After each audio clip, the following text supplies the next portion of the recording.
No habían pasado ni 60 minutos cuando la presidencia de Pedro Lascurain Paredes ya era historia. El político mexicano asumió como presidente de México en 1913 y a los 3/4 de hora presentó su renuncia al Congreso. Se trata del periodo presidencial más breve de la historia, incluso está registrado así en el libro Guinness de los Récords. Durante décadas, la figura de Lascurain ha cargado con la sospecha de haber estado al servicio de un golpe de Estado, así como con el mote de presidente fugaz. Pero investigaciones sobre lo ocurrido en febrero de 1913 muestran cómo un político con notable educación pero con poca experiencia política fue víctima de los imprevisibles conflictos de la Revolución Mexicana. Es conocido en la historia por sus 45 minutos en el poder, el presidente más breve que existió. Sin embargo, nadie mira su actuación como canciller. Tuvo un papel muy importante en ese momento tan difícil en las relaciones con Estados Unidos, con uno de los peores embajadores estadounidenses que ha tenido México en su historia, Henry Lane Wilson. El cómo llegó a ocupar durante 45 minutos la presidencia de México arroja luz sobre la sombra de traición que siempre persiguió a Lascurain. Es un estigma que no se va a poder quitar, y después de ese episodio van a pasar muchísimos años tratando de explicar lo que ocurrió, y también justificándose, porque todo el mundo le dice que fue un traidor. Señala la historiadora Guadalupe Villa, otra investigadora que ha indagado en la historia del presidente fugaz. El brevísimo paso de Pedro Lascurain por la presidencia de México se dio en medio de los frenéticos 10 días, del 9 al 19 de febrero de 1913, en los que se dio un golpe de Estado contra el presidente Francisco Madero. El suceso se conoce como la Decena Trágica. Aquel año Madero enfrentó una sublevación de militares contra su gobierno, el primero elegido democráticamente tras 30 años del régimen militar del general Porfirio Díaz. En medio del conflicto, el embajador de Estados Unidos, Wilson, del que ya hemos hablado antes, conocido por su intenso intervencionismo político y su rechazo a Madero, realizó una serie de demandas para la protección de los ciudadanos estadounidenses y sus negocios en México. Lascurain, como secretario de Relaciones Exteriores, tuvo que enfrentarse a estas presiones de Wilson, quien incluso pidió abiertamente la renuncia del presidente y amenazó con gestionar en Washington una intervención militar de Estados Unidos. Su papel como canciller, incluso en varias ocasiones hubo apostados varios barcos tanto en el Pacífico como en el Golfo de México para prevenir todo lo que estaba sucediendo y lo que exigía a Estados Unidos en ese momento. México había perdido ante el país vecino más de la mitad de su territorio unas décadas atrás, por lo que las amenazas estadounidenses se tomaban muy en serio.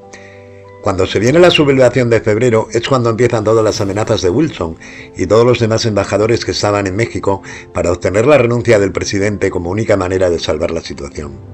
Sin tener la autorización de Washington, el embajador Wilson hace saber a sus colegas embajadores de la existencia de tropas listas en la frontera con México. En todas las conversaciones decían los embajadores, es que es un peligro, viene la invasión si no renuncia el presidente. Hay que hacer que renuncie el presidente, va a venir una invasión. El general Victoriano Huerta, a quien Madero encargó el control de la sublevación, no era un aliado de su presidente. Como luego se supo, confabuló junto al general Félix Díaz, sobrino del expresidente Porfirio Díaz, y el embajador Wilson para derrocar a Madero y tomar el poder temporalmente. Lo llamaron el Pacto de la Embajada. Para lograr sus fines, Lascurain fue un instrumento sin que él lo supiera.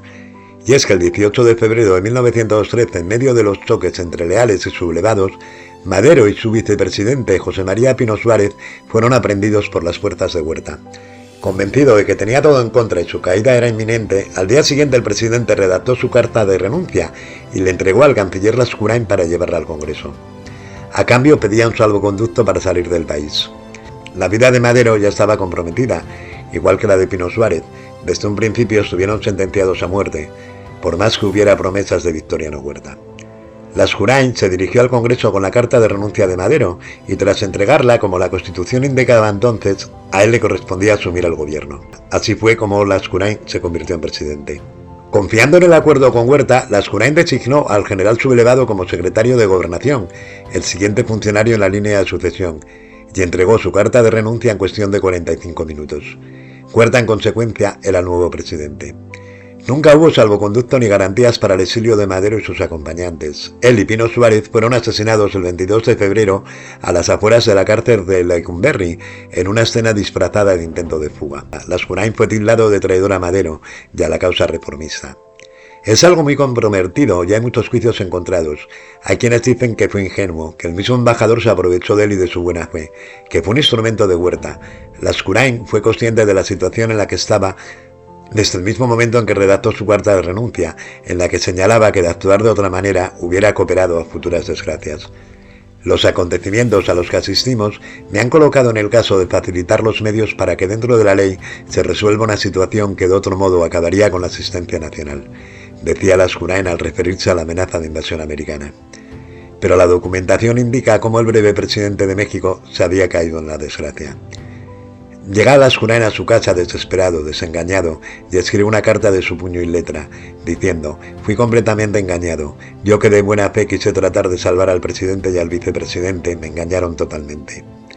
Hay quien dice que no debió renunciar, pero estaba la Cámara rodeada de militares, estaba él amenazado, estaban ya los diputados con la pluma en la mano para recibir la renuncia y su acta para asumir de presidente y después renunciar.